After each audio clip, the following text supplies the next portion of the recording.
Perkenalkan, nama saya Riki Artia Setiawan dari Padepokan 135.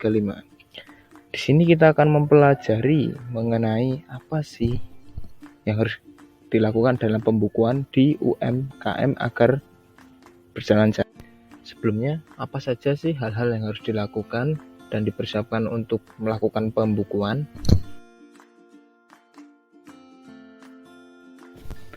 Hal pertama yang harus dilakukan adalah pisahkan antara keuangan pribadi dengan keuangan UMKM.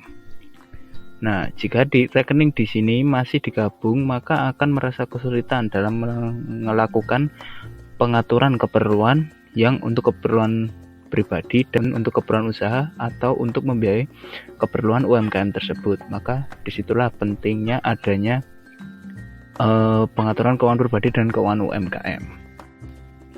Kemudian kita memasuki, yaitu mengetahui hal-hal yang dimaksud di sini adalah pemasukan yang ditulis dalam pembukuan. Yang pertama ada modal awal, yaitu sejumlah uang yang dipersiapkan untuk memulai suatu usaha. Kemudian yang kedua, penerimaan piutang, sejumlah hutang klien yang dibayarkan. Kemudian yang ketiga, hasil penjualan, itu sejumlah uang yang diterima dari hasil penjualan. Kemudian yang terakhir yaitu tambahan modal, sejumlah uang yang diterima bisa dari pinjaman atau suntikan dana. Kemudian kita masuk ke tabel kas, yaitu ada yang pertama ada modal awal. Mohon maaf, itu mungkin ada salah penulisan yang seharusnya 1 juta. Kemudian ke saldo, yaitu harusnya juga penulisannya 1 juta. Kemudian masuk ke kolom 2 yaitu hasil penjualan, yaitu 500.000. 500.000 ini ditambahkan ke saldo yang 1 juta tadi menjadi 1.500.000. Begitu seterusnya sampai ke tambahan modal dengan total yaitu 2.300.000.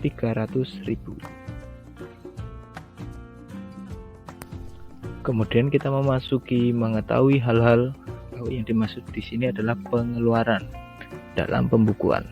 Yang pertama yaitu pembelian. Nah, yang dimaksud di sini adalah pengeluaran sejumlah uang untuk membeli keperluan usaha.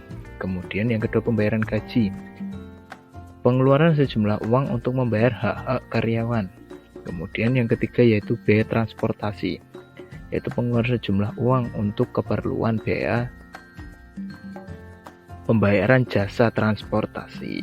Kemudian yang terakhir yaitu pembayaran hutang, yaitu pengeluaran sejumlah uang untuk membayar uang hutang atau membayar piutang kita kepada yang lain, atau kata lain yang telah dipinjam. Selanjutnya kita masuk ke tabel kas pengeluaran.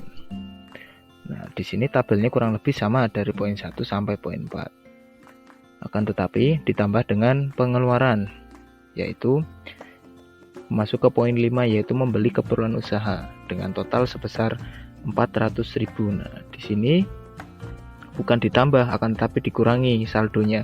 Jadi dari 2.300.000 tersebut dikurangi 400.000, yaitu untuk membeli keperluan usaha tadi, dan menjadi 1.900.000. Begitu sampai poin ke-8 yaitu membayar hutang.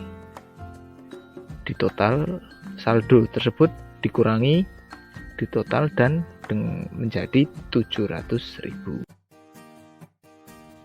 Kemudian kita masuk ke pencatatan transaksi. Nah, di sini tabelnya masih sama ya teman-teman, sama yang di atas.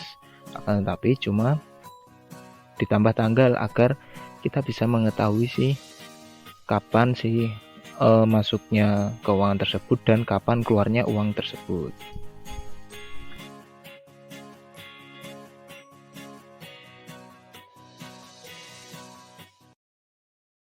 Kemudian kita memasuki membuat laporan laba atau rugi.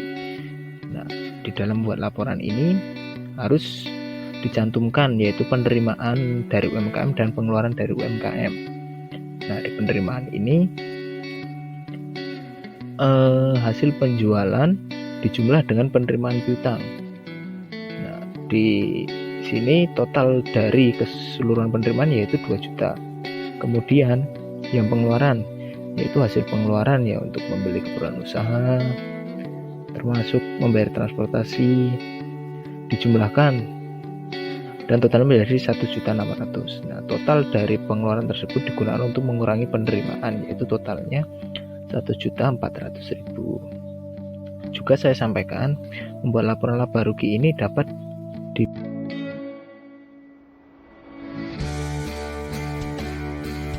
dan kemudian yang terakhir kita melakukan pengecekan ulang.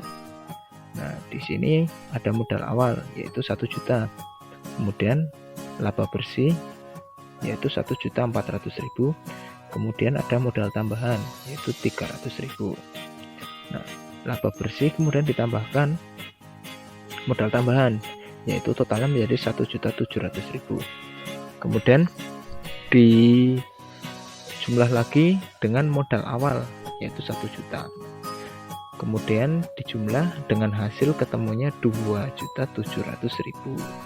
Nah, hasil dari laporan laba rugi ini harus sesuai dengan tabel kas yang kita tulis sebelumnya. Nah, jika seumpama tidak balance atau tidak sama, maka penulisan tersebut termasuk salah. Sekian penyampaian materi dari saya mengenai pembukuan UMKM yang sederhana. Bila ada salah dalam penyampaian materi, mohon maaf sebesar-besarnya. Terima kasih. Wassalamualaikum warahmatullahi wabarakatuh. Salam dan bahagia.